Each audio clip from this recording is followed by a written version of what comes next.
Praise the lord. మీ అందరికీ మన ప్రభు అయిన యేసుక్రీస్తు ప్రశస్త నామములో శుభములు కలుగును గాక. ప్రార్థన చేసుకుందాం. పరిశుద్ధుడానికి స్తోత్రాలు. మీరిచ్చిన మరొక నూతన దినమును బట్టి నీకు వందనాలు ప్రభు. ఈ ఉదయకాలపు వేళలో నీ జీవం కలిగిన మాటల చేత మమ్మల్ని సంధించండి. వింటున్న బిడ్డలను దీవించండి. వివరిస్తున్న నాకు నీ జ్ఞానం ఇచ్చి యోగ్యునిగా చేయండి. యేసు నామములో ప్రార్థిస్తున్నాను తండ్రి, ఆమెన్. మరొకసారి మీ అందరికీ వందనాలు. అంత బాగున్నారు కదా? ఇవాల్టి వాక్య భాగము పరిశుద్ధ గ్రంథంలో నుండి సమూయేలు 2వ గ్రంథము 7వ అధ్యాయము 29వ వచనం. దయచేసి నీ దాసుడనైన నా కుటుంబము నిత్యము నీ సన్నిధిని ఉండునట్లుగా దాన్ని ఆశీర్వదించు. నీ ఆశీర్వాదము నుండి నా కుటుంబము నిత్యము ఆశీర్వదించబడునుగాక. నీ ఆశీర్వాదము నుండి నా కుటుంబము నిత్యము ఆశీర్వదించబడునుగాక అని దావీదు భక్తుని యొక్క ఆశ. ఎంత చక్కని ఆశను కలిగి ఉన్నాడో చూడండి. దేవుని ఆశీర్వాదాలు మనకు కావాలి, మనుషుల ఆశీర్వాదాలు కాదు. దేవుని ఆశీర్వాదాలు మనకు కావాలంటే మనం ఒక ముందు భాగంలో ఒకప్పుడు నేర్చుకున్నట్టు ఒక పాఠం ఉంది. అదేంటంటే ఆశీర్వాదం అనగా దుష్టత్వం నుండి మళ్లించబడ్డము నేర్చుకున్నాం. గుర్తుందా? దుష్టత్వం నుంచి మళ్లించబడడం వల్ల మనల్ని ఆశీర్వదిస్తాడు దేవుడు. ఆ ఆశీర్వాదం నా కుటుంబానికి కావాలన్నాడు భక్తుడు. మంచిదే, తప్పకుండా దేవుడు ఆశీర్వదిస్తాడు.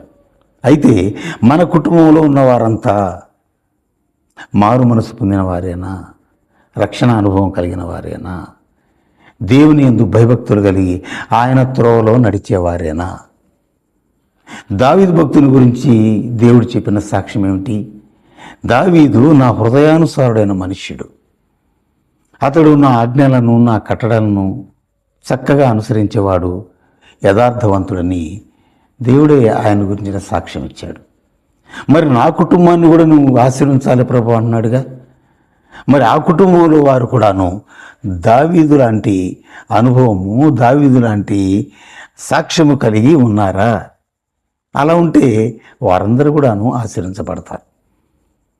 భర్త అయితే తన భార్యను ప్రేమించాలి, భార్య అయితే విధేయత చూపుచు జ్ఞానవంతురాలై ఉండాలి, బిడ్డలైతే దైవ జ్ఞానంలో ఎదిగిన వాళ్ళై దేవుని బిడ్డలుగా ఇతరులకు సాక్షులై ఉండాలి, తల్లిదండ్రులను ప్రేమించి గౌరవించి వారిని సన్మానించే వాళ్ళై ఉండాలి.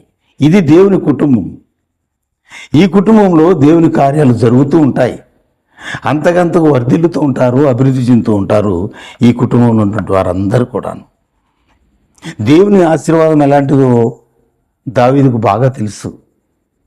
అందుకే నీ ఆశీర్వాదం నుండి నిత్యం నా కుటుంబము ఆశీర్వించబడునుగాక అన్నాడు. అంటే దేవుని ఆశీర్వాదము నిత్యం ఉంటుంది, ఎన్నటెన్నటికీ ఉంటుంది. దేవుడు ఆశీర్వదిస్తే దాన్ని ఎవరు ఆశీర్వాదాన్ని తీసివేయలేరు. దేవుని ఆశీర్వాదం ఐశ్వర్యాన్ని ఇస్తుంది. మనుషుల కష్టం చేత అది అధికము కాదు. దేవుడు ఇచ్చేది అంతకంతకు అభివృద్ధి చేస్తూ ఉంటుంది, వర్ధిల్లుతూ ఉంటుంది.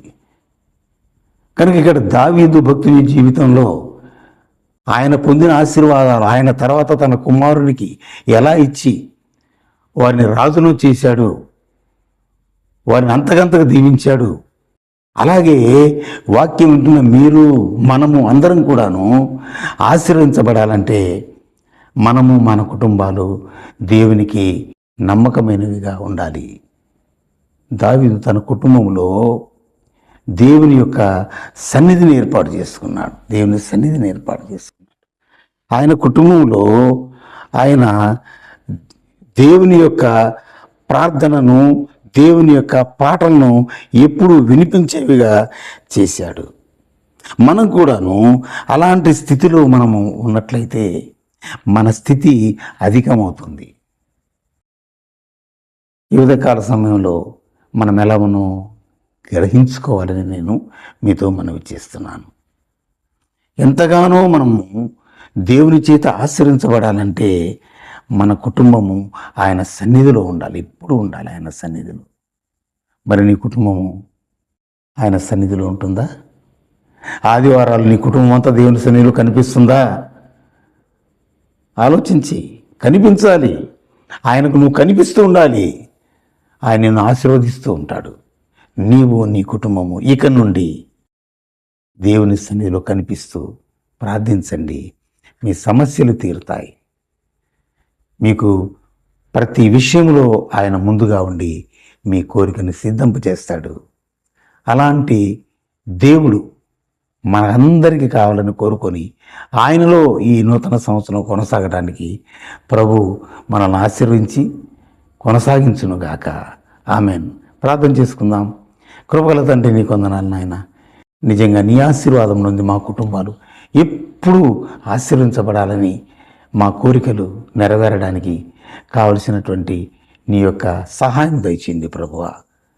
ఒక కుటుంబంలో ఒక్కరు మాత్రం కాదు నాయన, అందరూ రక్షింపబడిన వారుగా, అందరూ నీ బిడ్డలుగా, అందరూ నీ ఆశీర్వాదాలకు యోగ్యులుగా ఉన్నట్లుగా సహాయం చేయమని, మా బలహీనతలు మన్నించమని, ఈ వాక్యం విని ఆశ కలిగిన ఈ బిడ్డలను దీవించి నీ బిడ్డలుగా ముద్రించుకొని ఏ లోటు లేకుండా బిడ్డలను ఆత్మీయంగా దీవించమని, నీ నామానికి మహిమ ఘనత ప్రభావాలు ఆరోపిస్తూ యేసు నామంలో ప్రార్థిస్తున్నాను తండ్రి. Amen. God bless you all.